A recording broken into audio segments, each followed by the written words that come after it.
Cockroach जनता पार्टीने दिल्ली येथील जंतर मंतर आंदोलन करून काय साध्य केलं हे आपण पाहणार आहोतच, परंतु त्याआधी सरकारची काय कोंडी झाली होती त्यावर दोन ओळीत सांगतो। या अगोदर अनेक आंदोलने सरकारी यंत्रणाचा पोलीस बळाचा वापर करून सरकारने आंदोलन हाणून पाडलेले आहेत, हे आपल्याला माहितीच आहे। पण तसे कॉकरोच जनता पार्टीने आयोजित केलेलं हे आंदोलन पोलीस बळाचा वापर आणि सरकारी यंत्रणाचा वापर करून सरकारला दाबून टाकता आलं असतं। केंद्रीय शिक्षण मंत्री धर्मेंद्र प्रधान यांचा राजीनामा मागण्यासाठी अभिजित दिपके यांच्या नेतृत्वात तरुण तरुणींनी केलेलं हे आंदोलन सरकारला सहजासहजी दडपता आलं असतं, परंतु सरकारची कोंडी अशी झाली की सत्तेचा वापर करून आंदोलकांना अटक करावी तर अभिजित दिपके हिरो होईल आणि आपोआप त्याचे कार्यकर्ते अनुयायी वाढत जातील, म्हणून त्याला अटक केली नाही किंवा आंदोलन चिरडण्याचा प्रयत्न केला नाही। ही झाली एक बाजू। सरकारची दुसरी कोंडी अशी झाली होती की आंदोलनाला परवानगी दिली तर तरुण तरुणींचा, विद्यार्थ्यांचा आणि पर्यायानं पालकांचा रोष आपल्या विरोधी निर्माण होईल। मग अशा परिस्थितीत आंदोलन होऊ द्यायचं की नाही, अशा द्विधा मनस्थितीत सरकार असतानाच अभिजित दिपके आणि त्यांच्या सहकार्याने जाहीर केलं होतं की आम्हाला जर अटक केली आणि आमचे आंदोलन सरकारने सत्तेच्या बळाचा वापर करून चिरडून टाकले तर लोकांना कळेल की हे सरकार नागरिकांच्या भावना स्वातंत्र्य व्यक्त करू देत नाही। भारतीय राज्यघटनेने प्रत्येक भारतीयाला दिलेलं स्वातंत्र्य नाकारत आहे। सत्ताधारी गळा फाडून सांगत आहे की भारत हा जगातील सर्वात मोठा लोकशाही देश आहे, इथे लोकतंत्र नांदत आहे। जर हे आंदोलन दडपले असते तर विद्यमान भाजपा सरकार लोकतंत्र मानत नाही असा संदेश लोकांमध्ये जाईल आणि त्याची किंमत सत्ताधाऱ्यांना आणि त्यांच्या पक्षाला मोजावी लागली असती, ती काही परवडणारी नव्हती। खूप मोठा फटका आणि ठपका सत्ताधाऱ्यांवर बसला असता। धरलं तर चावतंय आणि सोडलं तर पळतंय अशी अवस्था सरकारची झाली होती। एका 25शीतल्या पोरांनी 75 वर्षाच्या पंतप्रधानांना थेट आव्हान करून तुम्ही आम्हाला संविधानिक पद्धतीने आंदोलन कसे करू देत नाहीत तेच बघतो, सरकार आंदोलन करून देईलच, आम्हाला अटक करणार नाही, कारण मी भारतात आल्याबरोबर संविधानाने वागणार आहे, संविधानिक तत्वांना धरून लोकशाही मार्गाने आंदोलन करेल असे जाहीर करून दोन्ही बाजूंनी अभिजित दिपके यांनी सरकारला खिंडीत पकडलेलं होतं। त्यामुळे 6 जूनचं आंदोलन पोरापोरींनी केलेलं हे काही पोरखेळ नव्हता, तर सरकारने जो शिक्षणाचा बाजार मांडला आहे त्या कूटनीतीला बेजार करून सोडण्यासाठी आयोजित केलेला हा ट्रेलर होता। आता या आंदोलनात पोरापोरींनी काय मिळवलं तर 6 जून या तारखेचा इतिहास काय आहे तो आपल्याला माहितीच आहे। याच दिवशी छत्रपती शिवाजी महाराजांनी बादशाही पालती घालून रयतेचं राज्य उभं केलं होतं, स्वराज्य उभं केलं होतं, स्वराज्याची मुहूर्तमेढ रोवून राज्याभिषेक करून घेतला होता। लोकांना लोकांचा राजा मिळाला होता आणि 6 जूनचं औचित्य साधून आम्हीही भारतीय पोरपोरी सध्या चालू असलेली हुकुमशाही पालती घालून भारतीय राज्यघटनेला अभिप्रीत लोकशाहीचा राज्याभिषेक करू शकतो हे दाखवून देणारा म्हणजे 6 जून 2026 रोजी दिल्ली येथे जंतर मंतरवर झालेलं आंदोलन म्हणजे हा एक ट्रेलर होता असं म्हणता येऊ शकतं।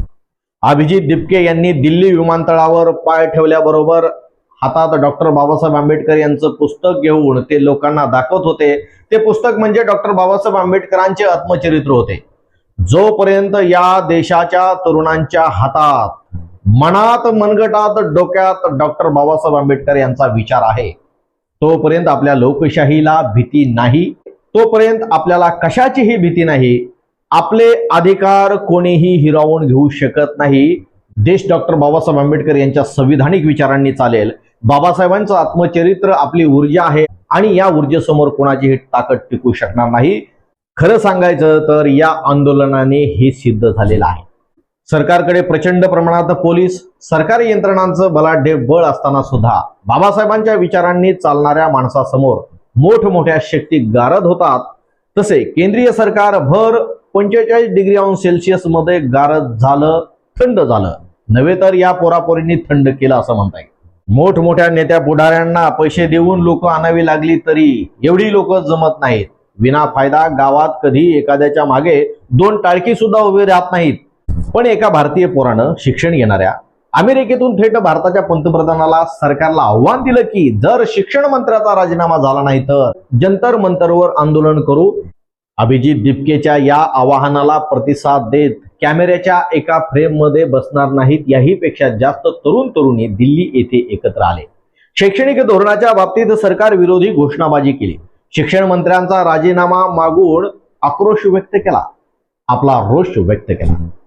पुन्हा एकदा स्वातंत्र्य आणि नव्या भारताच्या पायाभरणीची सुरुवात म्हणून इन्क्लाब जिंदाबाद, जय भीम अशा जय भीमच्या आणि इन्क्लाबच्या घोषणेनं दिल्लीत जंतर मंतरवर दिलेल्या घोषणांचा गजर संपूर्ण देशाच्या कानाकोपऱ्यात तसेच आंतरराष्ट्रीय पातळीवर घुमत राहिला।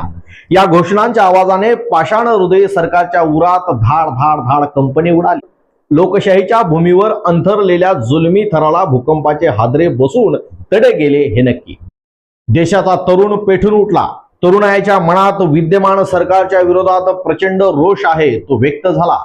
कॉक्रोच जनता पार्टीच्या नेटकऱ्यांनी नीट परीक्षा नीट करण्यासाठी इंटरनेटवरील तरुण प्रथमच रस्त्यावर उतरून तरुणांचे भविष्य धीट करण्यासाठी सरकारला अल्टिमेटम दिला आहे की येत्या शनिवारपर्यंत जर शिक्षण मंत्र्याचा राजीनामा दिला नाही तर येत्या शनिवारपासून दर आठवड्याला 1 दिवस आंदोलन करण्यात येईल। पुन्हा याही पेक्षा तीव्र आंदोलन करू असा इशारा या ट्रेलर रूपी आंदोलनातून पोहोचलेला आहे। देशातील विद्यार्थ्यांचं भविष्य धोक्यात आल्यानंतर देशातील तरुण पेटून उठू शकतो, तो थंड बसू शकत नाही, बंड करू शकतो, या आंदोलनातून साध्य झालेला आहे। कुठलीही हिंसा न करता अहिंसक मार्गाने संविधानाच्या तत्वाने केलेले हे आंदोलन पूर्ण जगाने पाहिलेलं आहे।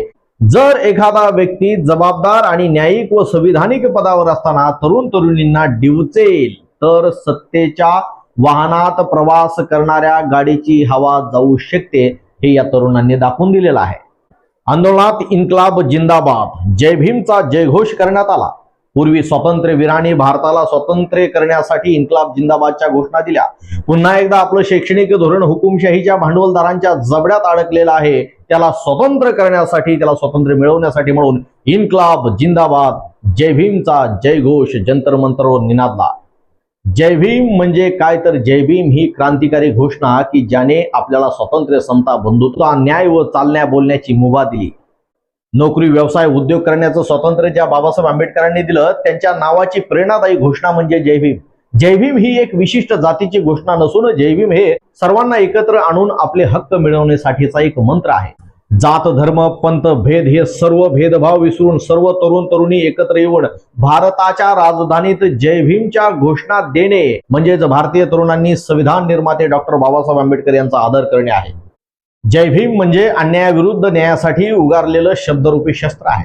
जय भीम म्हणजे न्याय, जय भीम म्हणजे सुरक्षा, जय भीम म्हणजे विकासाचा मार्ग, जय भीम म्हणजे संविधानाच्या मार्गाने चालण्याची शक्तिशाली घोषणा हे या पोरापोरींनी दिल्लीमध्ये दाखवून दिलेलं आहे। सर्व जाती धर्मांची लेकरं एकत्र येऊन जय भीमचा जयघोष करतात म्हणजेच आजच्या तरुण पिढीला संविधानवादी विचार आणि संविधानवादी सरकार पाहिजे। भारतीयांमध्ये धर्माधर्मात तेढ निर्माण करणाऱ्या आणि महत्वाचं म्हणजे नागरी समस्या बाजूला ठेवून भारतामध्ये जी परिस्थिती आहे ती परिस्थिती बाजूला ठेवून आणि महत्वाच्या परीक्षांच्या पेपर फुटीला जबाबदार ठरणाऱ्या सरकारला खडबडून धक्का देण्यासाठी हे आंदोलन यशस्वी झालं आहे असं म्हणता येईल।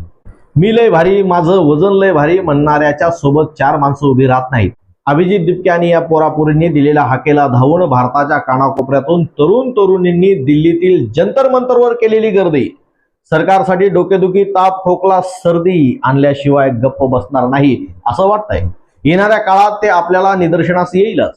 शेवटी एकंदरीत या आंदोलनाचा सार काय तर या आंदोलनाचा सार असा आहे, केंद्रीय शिक्षण मंत्री धर्मेंद्र प्रधान यांचा राजीनामा घेतल्याशिवाय ही पोरपुरी काही गप्प बसणार नाहीत असं वातावरण दिसत आहे। समाजातील विविध घडामोडींचे विश्लेषण जाणून घेण्यासाठी सबस्क्राइब करा सांगावा, पाहत रहा सांगावा।